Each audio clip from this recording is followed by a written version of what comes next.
ಹರೇ ಶ್ರೀನಿವಾಸ. ಎಲ್ಲರಿಗೂ ನಮಸ್ಕಾರ ಸ್ನೇಹಿತರೆ.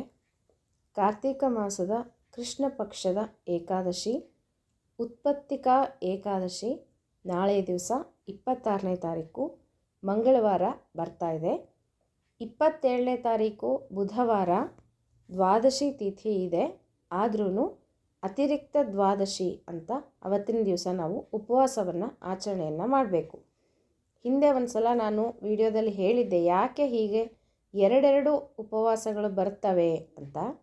ಯಾವತ್ತು ದ್ವಾದಶಿ ತಿಥಿ ಪೂರ್ಣವಾಗಿ ಇರುತ್ತೋ ಅಂದರೆ ಸೂರ್ಯೋದಯದಿಂದ ಮರುದಿನ ಸೂರ್ಯೋದಯ ತನಕನೂ ದ್ವಾದಶಿ ತಿಥಿ ಇರುತ್ತೋ ಅಂತಹ ದಿವಸ ಭಗವಂತನಿಗೆ ತುಂಬ ಪ್ರೀತಿಕರವಾದ ದಿವಸ ಅಂತ ಹೇಳ್ತೀವಿ. ಅಂದರೆ ದ್ವಾದಶಿನೇ ಭಗವಂತನಿಗೆ ತುಂಬ ಪ್ರೀತಿಯಾದದ್ದು.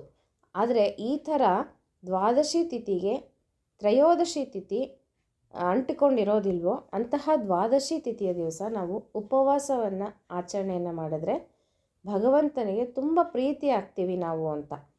ಹಾಗಾಗಿ ಅತಿರಿಕ್ತ ದ್ವಾದಶಿ ಬಂದಿದೆ. ಈ ಬಾರಿ 2 ಉಪವಾಸಗಳನ್ನು ನಾವು ಆಚರಣೆಯನ್ನು ಮಾಡಬೇಕು. ಈಗಾಗಲೇ ತುಂಬ ಜನ ನನಗೆ ಕಮೆಂಟ್ ಹಾಕ್ತಾಯಿದ್ರಿ ನಿನ್ನೆಲ್ಲ 2 ಏಕಾದಶಿ ಬಂದಿದೆಯಾ ಅಂತ. ಹಾಗಾಗಿ ತಿಳಿಸ್ತಾ ಇದ್ದೀನಿ, 2 ಏಕಾದಶಿ ಅಲ್ಲ, ಇದು ಏಕಾದಶಿ ಒಂದೇ. ಮಂಗಳವಾರ 26ನೇ ತಾರೀಕು ಸರ್ವೇಶಾಂ ಏಕಾದಶಿ, ಎಲ್ಲರಿಗೂ ಒಂದು ಏಕಾದಶಿ.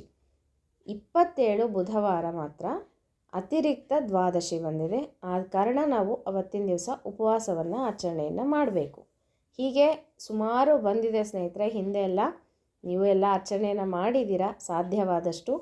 ಈ ಬಾರಿ ಅಂದರೆ ಈ ವರ್ಷದಲ್ಲಿ ಮಾತ್ರ ಈಗಾಗಲೇ ಒಂದು 3-4 ನಾವು ಆಚರಣೆಯನ್ನು ಮಾಡಿದ್ದೀವಿ ಈ ಥರ. ಇನ್ನು ಮುಂದಿನ ದಿನಗಳಲ್ಲಿ 1 ಅಥವಾ 2 ಏಕಾದಶಿಗಳು ಇದೇ ಥರ ಬರ್ಬೋದು ಅಂತ ಅನಿಸುತ್ತೆ. ಹಾಗಾಗಿ ಈ ವರ್ಷ ಮಾತ್ರ ಈ ಥರ ಏಕಾದಶಿಗಳು ತುಂಬ ಬಂದಿದ್ದಾವೆ. ಅದು ನಮ್ಮ ಪುಣ್ಯ ಸಂಪಾದನೆಗೆ ಅವಕಾಶ ಅಂತ ನಾವು ಭಾವಿಸಬೇಕು ಸ್ನೇಹಿತರೆ. ತಪ್ಪು ತಿಳಿಬಾರ್ದು. ಮತ್ತು ಕೆಲವೊಬ್ಬರು ಬೇಸರವನ್ನು ಮಾಡ್ಕೋಬೇಡ್ರಿ. ಅಯ್ಯೋ 2 ಉಪವಾಸಗಳ ಹೇಗೆ ಮಾಡಬೇಕು, ಭಯ ಪಡೋದು, ಈ ಥರ ಎಲ್ಲ ಮಾಡೋದಕ್ಕೆ ಹೋಗಬೇಡ್ರಿ. ನಿಮಗೆ ದೇವರು ಎಷ್ಟು ಶಕ್ತಿ ಕೊಟ್ಟಿದ್ದಾನೋ ಅಷ್ಟು ಉಪವಾಸವನ್ನು ಆಚರಣೆಯನ್ನು ಮಾಡಿರಿ ಅಂತ ಹೇಳ್ತೀನಿ. ನಾಳೆ ದಿವಸ 26ನೇ ತಾರೀಕು ಪ್ರತಿ ಬಾರಿ ನಾವು ಹೇಗೆ ಏಕಾದಶಿ ಆಚರಣೆಯನ್ನು ಮಾಡ್ತಾ ಇದ್ವಿ ಅದೇ ಥರನೇ ನಾಳೆ ಏಕಾದಶಿ ವ್ರತವನ್ನು ಆಚರಣೆಯನ್ನು ಮಾಡಬೇಕು. ಈ ದಿವಸ ಸೋಮವಾರ, ಇವತ್ತು ದಶಮಿ ಆಚರಣೆ, ನಾಳೆ ಏಕಾದಶಿ ಪೂರ್ಣ ಉಪವಾಸ, ನಾಡಿದ್ದು ಅತಿರಿಕ್ತ ದ್ವಾದಶಿ ಉಪವಾಸ ಮತ್ತು ಗುರುವಾರ ಪಾರಣೆಯನ್ನು ಮಾಡಬೇಕು ನಾವು. ಹಾಗಾಗಿ ಎಷ್ಟು ಗಂಟೆಗೆ ಪಾರಣೆ ಎಲ್ಲನೂ ಹೇಳ್ತೀನಿ ನಾನು ಕೊನೆಗೆ. ಯಾರ್ಯಾರು ನಿರ್ಜಲ ಏಕಾದಶಿಯನ್ನು ಮಾಡ್ತಿರೋ ನಾಳೆ ದಿವಸ ಮಾಡ್ಬೋದು. ಆಗದೆ ಇರೋರು, ವಯಸ್ಸಾಗಿರೋರು, ಅನಾರೋಗ್ಯ ಇರೋರು ಅಂಥವರು ನೀವು ಹೇಗೆ ಆಚರಣೆಯನ್ನು ಮಾಡ್ತಾಯಿದ್ರೋ ಪ್ರತಿ ಏಕಾದಶಿಯನ್ನು ಆ ಥರ ಹಾಲು ಹಣ್ಣು ತಗೊಂಡು ಆಚರಣೆಯನ್ನು ಮಾಡ್ಬೋದು. ಇನ್ನು ಪೂರ್ಣ ನಿರ್ಜಲ ಉಪವಾಸವನ್ನು ಏಕಾದಶಿ ವ್ರತವನ್ನು ಆಚರಣೆ ಮಾಡೋರು ದ್ವಾದಶಿ ದಿವಸ ಅಂದರೆ 27ನೇ ತಾರೀಕು ಅತಿರಿಕ್ತ ದ್ವಾದಶಿ ಇದೆಯಲ್ಲ ಅವತ್ತಿನ ದಿವಸ ಸಾಧ್ಯವಾದಷ್ಟೊತ್ತು ನೀವು ಉಪವಾಸವನ್ನು ಮಾಡ್ಬೋದು. ಇನ್ನು ಪೂರ್ತಿ ಕೈಲಾಗೋದಿಲ್ಲ, ತುಂಬ ನಿತ್ರಾಣ ಆಗ್ತಾಯಿದೆ, ಕೆಲಸಗಳಿಗೆ ಹೋಗಬೇಕು ಅಂತ ಅನ್ನೋರು ನೀರು ಕುಡಿಬೋದು. ಆಮೇಲೆ ಹಾಲು ಹಣ್ಣು ಸಹ ತಗೋಬೋದು. ನೀವು ನಿಮ್ಮ ಅನುಕೂಲಕ್ಕೆ ನೋಡಿಕೊಂಡು ಏನಾದರೂ ಫಲಹಾರವನ್ನು ತಗೊಳ್ರಿ. ಅನ್ನವನ್ನು ಮಾತ್ರ 2 ದಿವಸ ತಿನ್ನಬಾರ್ದು. ದ್ವಾದಶಿ ದಿವಸನೂ ಊಟವನ್ನು ಮಾಡಬಾರ್ದು. ಇಷ್ಟು ಆಚರಣೆಯನ್ನು ಮಾಡಿದ್ರೆ ಸಾಕು. ಇನ್ನು ಗುರುವಾರದ ದಿವಸ 28ನೇ ತಾರೀಕು ಪಾರಣೆಯ ಸಮಯಕ್ಕೆ ಪಾರಣೆ ಮಾಡಬೇಕು ಬೆಳಗ್ಗೆ. ಆಗದೆ ಇರೋರು ಹಾಲು ಹಣ್ಣು ತಗೋಬೋದು. ದೇವ್ರ ನೈವೇದ್ಯವನ್ನು ಮಾಡಿ ನೀವು ಸ್ವೀಕಾರವನ್ನು ಮಾಡ್ಬೋದು. ಕೆಲವೊಬ್ಬರು ಕಮೆಂಟ್ ಹಾಕ್ತಾ ಇರ್ತೀರ ಕೆಲಸಗಳಿಗೆ ಹೋಗಬೇಕು, ಅಷ್ಟೊತ್ತಿಗೆ ನಮಗೆ ಊಟ ಮಾಡೋದಕ್ಕಾಗೋದಿಲ್ಲ ಅಂತ.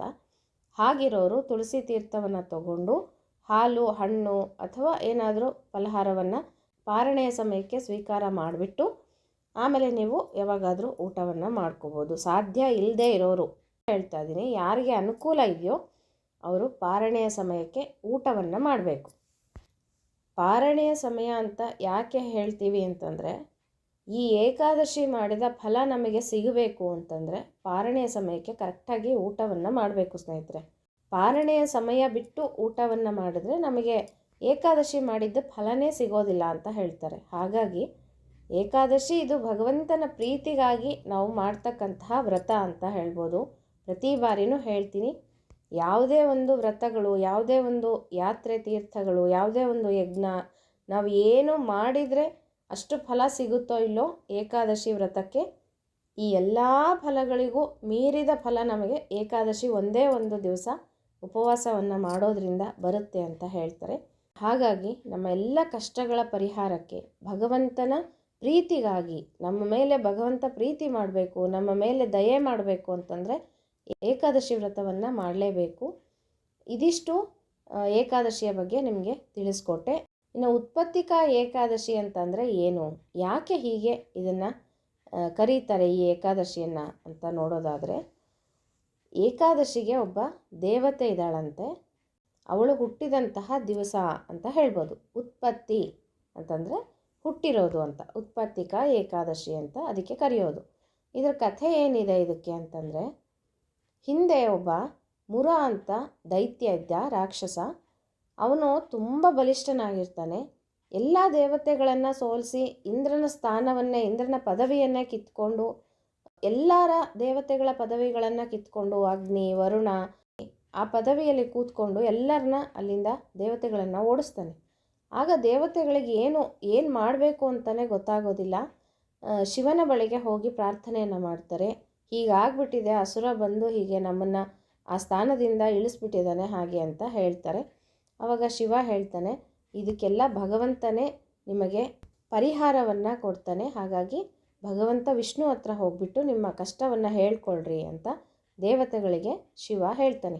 ಆಗ ಭಗವಂತನ ಹತ್ರ ಹೋಗ್ಬಿಟ್ಟು ಎಲ್ಲ ದೇವತೆಗಳೂ ತಮ್ಮ ಒಂದು ಪ್ರಾರ್ಥನೆಯನ್ನು ಸಲ್ಲಿಸ್ತಾರೆ. ಆಗ ಭಗವಂತ ಹೇಳ್ತಾನೆ, ನೀವೇನು ಚಿಂತೆ ಮಾಡಬೇಡ್ರಿ, ನಾನು ಆ ದೈತ್ಯನನ್ನು ಕೊಲ್ತೀನಿ, ಸಂಹಾರವನ್ನು ಮಾಡ್ತೀನಿ ಅಂತ ಭಗವಂತ ಹೇಳ್ತಾನೆ. ಆಗ ಮುರಾಸುರನ ಸೈನ್ಯಕ್ಕೆ, ದೇವತೆಗಳ ಸೈನ್ಯಕ್ಕೆ ಯುದ್ಧ ಆಗುತ್ತೆ. ಮುರಾಸುರ ಎಷ್ಟು ಬಲವಾಗಿದ್ನೋ ಅಷ್ಟೇ ಅವರ ಸೈನ್ಯನೂ ಬಲವಾಗಿತ್ತು. ಆದರೆ ದೇವತೆಗಳನ್ನೆಲ್ಲ ಅಲ್ಲಿಂದ ಹೊಡೆದು ಓಡಿಸ್ಬಿಡ್ತಾರೆ. ಆಮೇಲೆ ಭಗವಂತ ಬರ್ತಾನೆ. ಆವಾಗ ವಿಷ್ಣುವು ಮುರಾಸುರನ ಸೈನ್ಯವನ್ನೆಲ್ಲ ಹೊಡೆದು ಕೊಂದು ಅವ್ರನ್ನ ಸಂಹಾರ ಮಾಡಿಬಿಡ್ತಾನೆ. ಆಮೇಲೆ ಮುರಾಸುರನಿಗೂ ಮತ್ತು ನಾರಾಯಣನಿಗೂ ಯುದ್ಧ ಆಗುತ್ತೆ. ಪ್ರತಿಯೊಂದು ಶಸ್ತ್ರಾಸ್ತ್ರಗಳನ್ನು ಭಗವಂತ ನಾರಾಯಣ ಮುರಾಸುರನ ಮೇಲೆ ಬಿಟ್ಟರೆ ಅವನಿಗೆ ಏನೂ ಒಂದು ಘಾಸಿನೇ ಆಗೋದಿಲ್ಲ, ಏನೂ ಒಂದು ತೊಂದರೆನೂ ಆಗೋದಿಲ್ಲ ಅವನಿಗೆ. ಅಷ್ಟು ಒಂದು ಬಲಶಾಲಿಯಾಗಿರ್ತಾನೆ ಮುರಾಸುರ. ಹೀಗೆ ತುಂಬ ವರ್ಷಗಳ ಕಾಲ ವಿಷ್ಣುವಿಗೂ ಮತ್ತು ಮುರಾಸುರನಿಗೂ ಯುದ್ಧ ನಡೆಯುತ್ತೆ. 1000 ವರ್ಷ ಅಂತ ಹೇಳ್ಬೋದು. ಯುದ್ಧ ಮಾಡಿ ಮಾಡಿ ಭಗವಂತನಿಗೆ ಸುಸ್ತಾಗಿ ಅಲ್ಲಿಂದ ಬದರಿಕಾಶ್ರಮದಲ್ಲಿ ಇರ್ತಕ್ಕಂಥ ಒಂದು ಗುಹೆಗೆ ಹೋಗಿ ಭಗವಂತ ವಿಶ್ರಾಂತಿಯನ್ನು ತಗೊಳ್ತಾನೆ ಅಂತ, ಮಲಗಿಬಿಡ್ತಾನೆ ಅಲ್ಲಿ ಹೋಗಿ ಸುಸ್ತಾಗಿ ಅಂತ. ಆದರೆ ಭಗವಂತನಿಗೆ ನಿದ್ದೆ ಬಂದಿದೆ, ಯುದ್ಧ ಮಾಡಿ ಸುಸ್ತಾಗಿದೆ ಅಂತ ಆ ಥರ ಭಾವನೆ ಅಲ್ಲ. ಭಗವಂತನಿಗೆ ಸುಸ್ತಾಗೋದು, ಹಸಿವೆ, ನೀರಡಿಕೆ, ನಿದ್ದೆ ಇದ್ಯಾವುದೂ ಇಲ್ಲ. ಭಗವಂತ ನಿತ್ಯ ತೃಪ್ತ ಆತ. ಆದರೆ ಇಲ್ಲಿ ಏಕಾದಶಿಯ ಮಹತ್ವವನ್ನು ಜಗತ್ತಿಗೆ ಪ್ರಚಾರ ಮಾಡಬೇಕಾಗಿದೆ. ಅದಕ್ಕೋಸ್ಕರ ಭಗವಂತ ಈ ಒಂದು ನಾಟಕವನ್ನು ಆಡಿದ್ದಾನೆ ಅಂತ ಹೇಳ್ಬೋದು. ಭಗವಂತ ಯಾರನ್ನೂ ಸಂಹಾರ ಮಾಡೋದಕ್ಕೆ ಆಗೋದೇ ಇಲ್ಲ ಅಂತ ಯಾವುದೇ ಒಂದು ತಪ್ಪು ಭಾವನೆಯನ್ನು ನಾವು ತಿಳ್ಕೋಬಾರ್ದು ಸ್ನೇಹಿತರೆ. ಒಮ್ಮೆ ವಿಷ್ಣು ತನ್ನ ಚಕ್ರವನ್ನು ಬಿಟ್ಟಿದ್ದಾನೆ ಅಂತಂದರೆ ಅದು ಹೋಗಿ ಸಂಹಾರ ಮಾಡಿನೇ, ರಾಕ್ಷಸರ ಕತ್ತನ್ನು ಕತ್ತರಿಸಿನೇ ಬರೋದದು. ವಿಷ್ಣು ಚಕ್ರ ವಾಪಸ್ ಬರೋದಿಲ್ಲ. ಹಾಗಾಗಿ ಭಗವಂತ ಸಂಹಾರ ಮಾಡೋದಕ್ಕಾಗೋದೇ ಇಲ್ಲ, ಯುದ್ಧ ಮಾಡಿ ಸುಸ್ತಾಗಿದ್ದೇನೆ ಅಂತ ನಾವು ತಪ್ಪು ಭಾವನೆಯನ್ನು ತಿಳಿಬಾರ್ದು. ಈ ಥರ ಭಗವಂತ ನಾಟಕವನ್ನು ಮಾಡಿದ್ದಾನೆ. ಯಾಕೆ ಅಂತಂದರೆ ಆ ಒಂದು ಉತ್ಪತ್ತಿಕಾ ಏಕಾದಶಿಗೆ ಅಭಿಮಾನಿಯಾದಂತಹ ದೇವತೆ ಅಲ್ಲಿ ಹುಟ್ಟಬೇಕು. ಅಲ್ಲಿಂದ ಆ ಏಕಾದಶಿಗೆ ಒಂದು ಮಹತ್ವ ಬರಬೇಕು. ಎಲ್ಲರೂ ಜನಗಳು ಆ ಏಕಾದಶಿಯ ಮಹತ್ವವನ್ನು ತಿಳಿದು ವ್ರತವನ್ನು ಆಚರಣೆಯನ್ನು ಮಾಡಬೇಕು ಅನ್ನೋ ಉದ್ದೇಶದಿಂದ ಭಗವಂತ ಇಷ್ಟೆಲ್ಲ ನಾಟಕವನ್ನು ಮಾಡಿರ್ತಾನೆ. ಇನ್ನು ಆ ಗುಹೆಗೆ ಬಂದು ಭಗವಂತ ಮಲಗಿಬಿಡ್ತಾನೆ, ನಿದ್ದೆ ಮಾಡಿಬಿಡ್ತಾನೆ. ಆಗ ಆ ಅಸುರ ಏನು ಮಾಡ್ತಾನೆ, ಮುರಾಸುರ ಅಲ್ಲಿ ಇಲ್ಲಿ ಹುಡುಕೊಂಡು ಗುಹೆ ಒಳಗಡೆ ಬರ್ತಾನೆ. ಬಂದು ಎಲ್ಲಿದ್ದಾನೆ ವಿಷ್ಣು ನೋಡ್ತೀನಿ ಅಂತಂದರೆ ಮಲಗಿಬಿಟ್ಟಿರ್ತಾನೆ ದೇವರು. ಆವಾಗ ಆ ಅಸುರ ಏನು ಮಾಡ್ತಾನೆ, ಮಲ್ಕೊಂಡಿದ್ದಾನೆ, ಇವನು ಇಲ್ಲೇ ಸಂಹಾರ ಮಾಡಿ ಮುಗಿಸ್ಬಿಡ್ತೀನಿ ಅಂತ ಸಂಹಾರ ಮಾಡಲಿಕ್ಕೆ ಹೋಗ್ತಾನೆ. ಆವಾಗ ಭಗವಂತನ ಒಂದು ದೇಹದಿಂದ ಒಬ್ಬ ಕನ್ಯೆ ಹೊರಗಡೆ ಬರ್ತಾಳೆ. ಎಲ್ಲ ಆಯುಧಗಳನ್ನು ಧಾರಣೆ ಮಾಡಿಕೊಂಡು ಒಬ್ಬ ಕನ್ನಿಕೆ ಭಗವಂತನ ದೇಹದಿಂದ ಹೊರಗಡೆ ಬರ್ತಾಳೆ. ಯಾರು ನೀನು, ಏನು ಅಂತ ಕೇಳ್ತಾನೆ ಮುರಾಸುರ. ಆವಾಗ ಯುದ್ಧವನ್ನು ಮಾಡೋದಕ್ಕೆ ಶುರು ಮಾಡ್ತಾಳೆ ಆ ಕನ್ನಿಕೆ. ತನ್ನ ಎಲ್ಲ ಅಸ್ತ್ರಗಳನ್ನು ಅವನ ಮೇಲೆ ಪ್ರಹಾರ ಮಾಡ್ತಾ ಇದ್ದರೆ ಅವನು ತಲ್ಲಣಿಸಿ ಹೋಗ್ಬಿಡ್ತಾನಂತೆ. ಒಂದೊಂದು ಬಾಣಗಳು, ಒಂದೊಂದು ಆಯುಧಗಳು ಅವನಿಗೆ ಚುಚ್ಚಿ ಹಿಂಸೆ ಕೊಡ್ತಾ ಇರ್ತಾವಂತೆ. ಅಷ್ಟು ಒಂದು ಬಲಶಾಲಿಯಾಗಿ ಇರ್ತಾಳೆ ಆ ದೇವತೆ.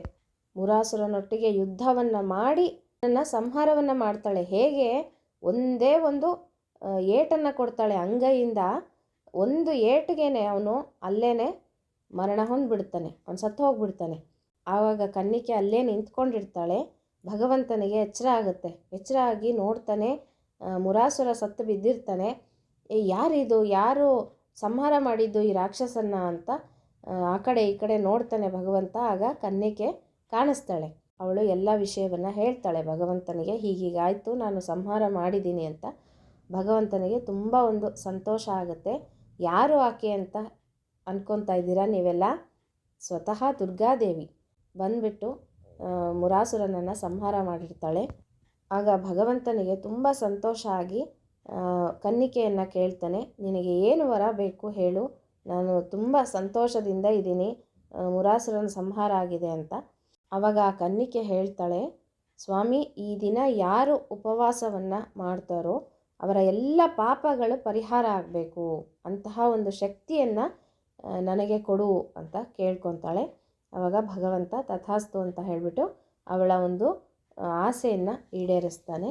ಕೊನೆಗೆ ಆವಾಗ ಭಗವಂತ ಹೇಳ್ತಾನಂತೆ, ಯಾರು ಈ ದಿವಸ ಅಂದರೆ ಕಾರ್ತೀಕ ಮಾಸದ ಕೃಷ್ಣ ಪಕ್ಷದ ಏಕಾದಶಿಯನ್ನು ಆಚರಣೆಯನ್ನು ಮಾಡ್ತಾರೋ ಅವರ ಎಲ್ಲ ಪಾಪಗಳು ಪರಿಹಾರ ಆಗುತ್ತೆ, ಮತ್ತು ಶತ್ರುಗಳು ನಾಶ ಆಗ್ತಾರೆ. ಯಾರು ಹಿಂಸೆಯನ್ನು ಕೊಡಬೇಕು ಅಂತ ಕಾಯ್ಕೊಂಡಿರ್ತಾರೋ ಅಂಥ ಶತ್ರುಗಳು ನಾಶ ಆಗ್ತಾರೆ, ಮತ್ತು ಅವರ ಇಷ್ಟಾರ್ಥಗಳೆಲ್ಲ ಈಡೇರುತ್ತೆ, ಮತ್ತು ವಿಘ್ನಗಳೆಲ್ಲ ಪರಿಹಾರ ಆಗುತ್ತೆ. ಅವ್ರು ಏನು ಮನಸ್ಸಿನಲ್ಲಿ ಅಪೇಕ್ಷೆಗಳನ್ನು ಇಟ್ಕೊಂಡಿರ್ತಾರೋ ಅವೆಲ್ಲ ನೆರವೇರುತ್ತೆ ಅಂತ ಭಗವಂತನೇ ಸ್ವತಃ ವರವನ್ನು ಕೊಟ್ಟಿರ್ತಾನೆ. ಹಾಗಾಗಿ ಇಂತಹ ಒಂದು ಪವಿತ್ರವಾದ ಏಕಾದಶಿ, ಉತ್ಪತ್ತಿಕಾ ಏಕಾದಶಿಯನ್ನು ಯಾರು ಆಚರಣೆಯನ್ನು ಮಾಡ್ತಾರೋ ಅವರ ಪಾಪಗಳೆಲ್ಲ ಪರಿಹಾರ ಆಗುತ್ತೆ, ವಿಘ್ನಗಳು ನಿವಾರಣೆ ಆಗುತ್ತೆ, ಅವರ ಮನಸ್ಸಿನ ಇಷ್ಟಗಳನ್ನು ಈಡೇರಿಸ್ತಾನೆ ಭಗವಂತ ಅಂತ ಹೇಳ್ತಾ ಈ ಒಂದು ಉತ್ಪತ್ತಿಕಾ ಏಕಾದಶಿಯನ್ನು ಎಲ್ಲರೂ ಆಚರಣೆಯನ್ನು ಮಾಡಿರಿ. ಹಿಂದೆ ಹೇಳಿದ ಹಾಗೆ ನಿಮ್ಮ ಆರೋಗ್ಯದ ದೃಷ್ಟಿಯನ್ನು ಗಮನದಲ್ಲಿಟ್ಕೊಂಡು ಏಕಾದಶಿ ವ್ರತಗಳನ್ನು ಆಚರಣೆಯನ್ನು ಮಾಡಿರಿ ಅಂತ ಹೇಳ್ತೀನಿ. ಅನ್ನವನ್ನು ಮಾತ್ರ ಯಾವುದೇ ಕಾರಣಕ್ಕೂ ತಿನ್ನೋದಕ್ಕೆ ಹೋಗಬೇಡ್ರಿ. ಇನ್ನು ಪಾರಣೆಯ ಸಮಯವನ್ನು ನೋಡೋಣಂತೆ. 28ನೇ ತಾರೀಕು ಗುರುವಾರ 6:25ಕ್ಕೆ ನೀವು ಪಾರಣೆಯನ್ನು ಮಾಡ್ಬೋದು. 7 ಗಂಟೆ ಒಳಗಡೆ ನೀವು ಪಾರಣೆಯನ್ನು ಮಾಡಿದ್ರೆ ಉತ್ತಮ ಅಂತ ಹೇಳ್ತೀನಿ. ಸೂರ್ಯೋದಯದ ನಂತರ ನೀವು ಪಾರಣೆಯನ್ನು ಮಾಡ್ಕೋಬೋದು. ಇದಿಷ್ಟು ಉತ್ಪತ್ತಿಕಾ ಏಕಾದಶಿ. ಇನ್ನು ದ್ವಾದಶಿ ದಿವಸ ಒಂದು ಹೊತ್ತು ಊಟ ಮಾಡುವಂತಹ ಅವಶ್ಯಕತೆ ಇಲ್ಲ. ಯಾಕೆ ಅಂತಂದರೆ 2 ಉಪವಾಸಗಳನ್ನು ಈಗಾಗಲೇ ಆಚರಣೆಯನ್ನು ಮಾಡಿರ್ತೀವಿ. ಆದ ಕಾರಣ ದ್ವಾದಶಿ 2 ಹೊತ್ತು ಊಟವನ್ನು ಮಾಡ್ಬೋದು. ಬೆಳಗ್ಗೆ ಮತ್ತು ರಾತ್ರಿನೂ ಸಹ ಊಟವನ್ನು ಮಾಡ್ಬೋದು. ಹೀಗೆ ನಾವು ಈ ಒಂದು ಉತ್ಪತ್ತಿಕಾ ಏಕಾದಶಿಯನ್ನು ಈ ಬಾರಿ ಆಚರಣೆಯನ್ನು ಮಾಡ್ತಾ ಇದ್ದೀವಿ. ಎಲ್ಲರೂ ಭಕ್ತಿಯಿಂದ ಆಚರಣೆಯನ್ನು ಮಾಡಿರಿ ಅಂತ ಹೇಳ್ತಾ ಮತ್ತೆ ಮುಂದಿನ ವಿಡಿಯೋದಲ್ಲಿ ಸಿಗ್ತೀನಿ ಸ್ನೇಹಿತರೆ. ಹರೇ ಶ್ರೀನಿವಾಸ.